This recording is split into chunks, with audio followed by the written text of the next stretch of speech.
Granted, this kind of parent-like behavior was wholly unlike her own mother and father, but there was a first time for everything. It was hard to wait for them to get back from work. Leeva solved the bookkeeping problem her father had left for her and signed it with a flourish. She sharpened the toes of her mother's shoes and rushed through the rest of her regular duties. Then she threw herself into the exercises on vim and vigor at any age, with extra vim and vigor, and turned on the winds of our tides with a new, warm sense of connection. Those twin Cleverton daughters attended school, and now so would she. Unfortunately, though, today the show opened with the scene that Leeva always dreaded. This scene was so upsetting she usually closed her eyes when it occurred. Today, she kept them open. "Bedtime," the Cleverton parents called.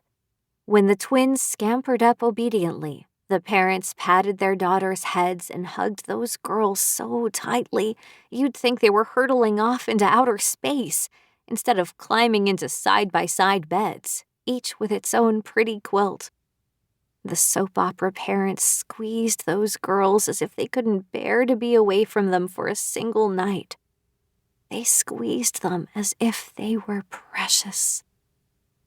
Watching it now, an odd cry accidentally escaped Leeva's throat. Something between a gasp and a wail. She snapped off the television. Then she carried the Nutsmore Weekly to her thinking spot, which was the place between two cabinets where a dishwasher used to be until her parents sold it, noticing that Leeva had grown tall enough to reach the sink. Leeva did her best brain work in this empty spot, right from the first day it had appeared. On that day, she'd sunk to the floor in shock.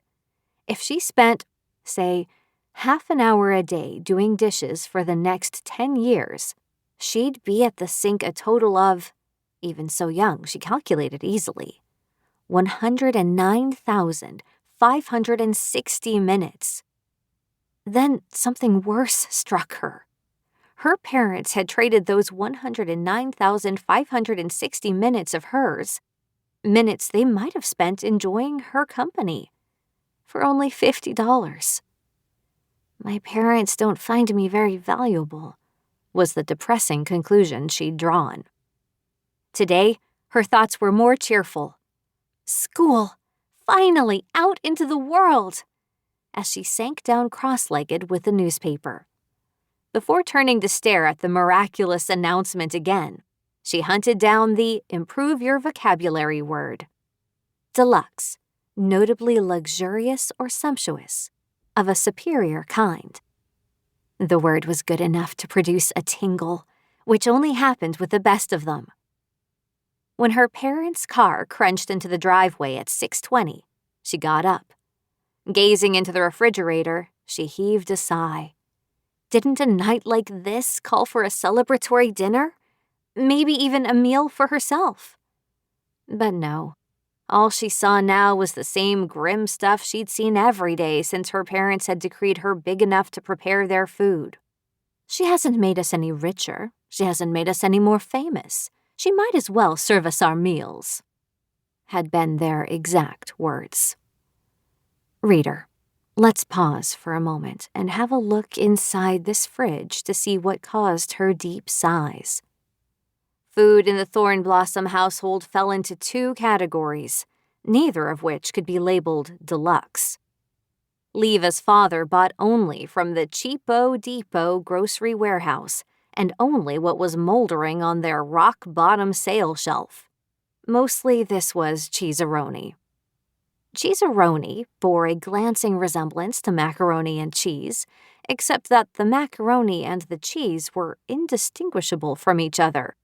And they were both indistinguishable from the box, so even when you followed the instructions perfectly, what you ended up with was a flavorless, cardboardy mash that smelled powerfully of feet.